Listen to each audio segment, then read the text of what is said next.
Voilà, une petite vidéo pour montrer qu'il est possible d'installer un autoradio autre que celui prévu d'origine pour les Saab 9.3 NG.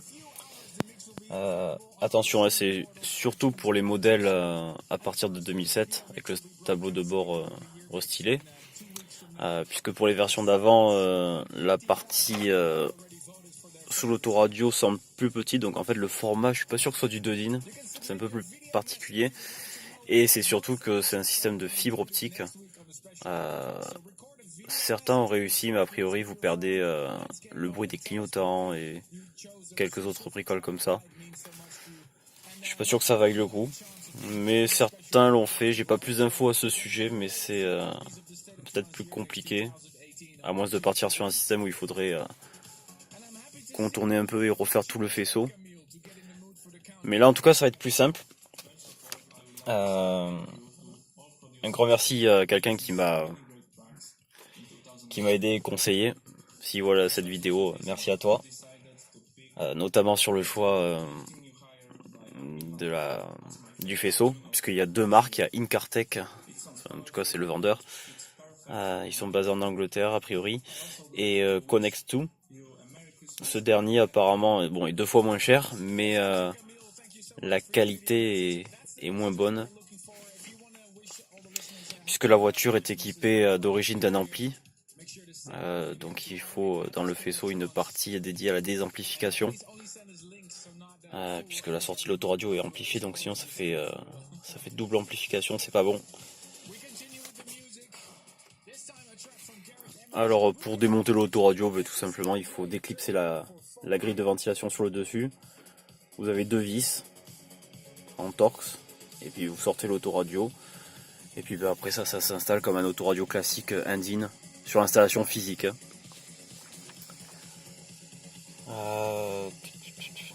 Alors attention, regardez bien dans la description, il y a le lien d'achat pour le module et la façade.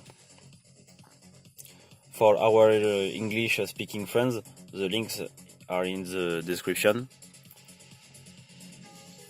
Du coup sur le faisceau, alors ça fait un sacré bazar, il est assez énorme, mais tout rentre en fourrant sur le côté droit de l'autoradio. Entre l'autoradio et la boîte à gants, il y a tout un passage où on peut enfiler les câbles et les deux modules.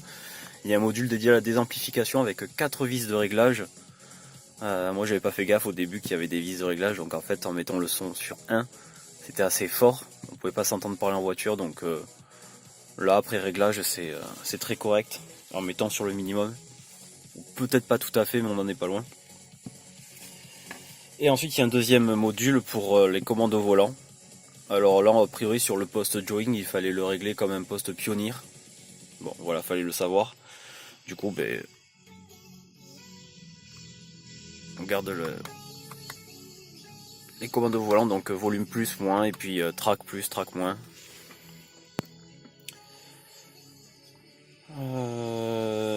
Pour le faisceau en lui-même, alors il y a deux fils justement pour les commandes au volant à souder, donc il y a deux soudures, et il y en a une dernière, une troisième, pour le boîtier de désamplification, puisque sur les prises, quand on les connecte, il y a un fil de couleur bleue qui n'a pas de pin de connecteur en face dans l'autre prise, donc il n'est pas alimenté, donc il faut couper ce fil bleu et le raccorder. J'essaierai de le mettre dans la description. Mais à l'arrière du poste, en gros, il y a un fil qui s'appelle amp compte, donc amplification continue, j'imagine. Donc c'est un 12 volts permanent dédié à l'alimentation de ce boîtier de désamplification.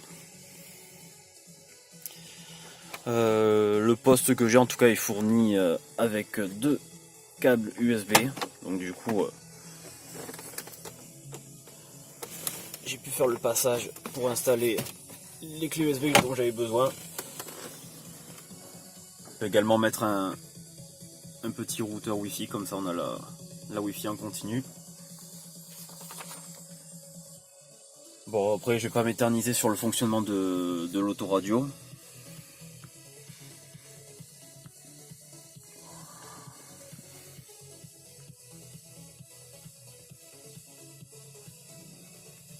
Nice.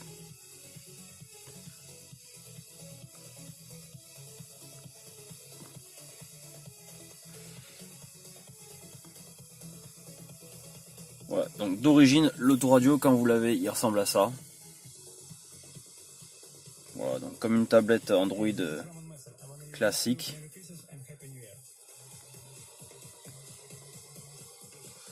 Et moi j'ai trouvé un petit launcher sympa sur le Play Store. La version d'essai de 30 jours est gratuite, mais bon après malheureusement il faut le payer à peine moins de 2 €. Je trouve que ça vaut le coup parce qu'on peut le personnaliser, notamment les petits rappels de verre pour avec l'éclairage de la voiture, mettre le logo. Ce logo on peut le remplacer par d'autres choses comme la vitesse GPS pendant qu'on roule et bien d'autres. Du coup je trouve que c'est un launcher assez complet. Pareil, je vais pas m'éterniser là-dessus, il y a des sujets qui le traitent assez bien sur YouTube.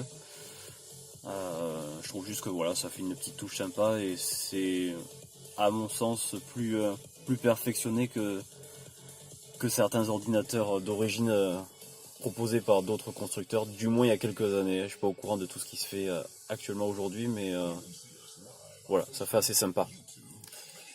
Allez, n'hésitez pas si vous avez des questions.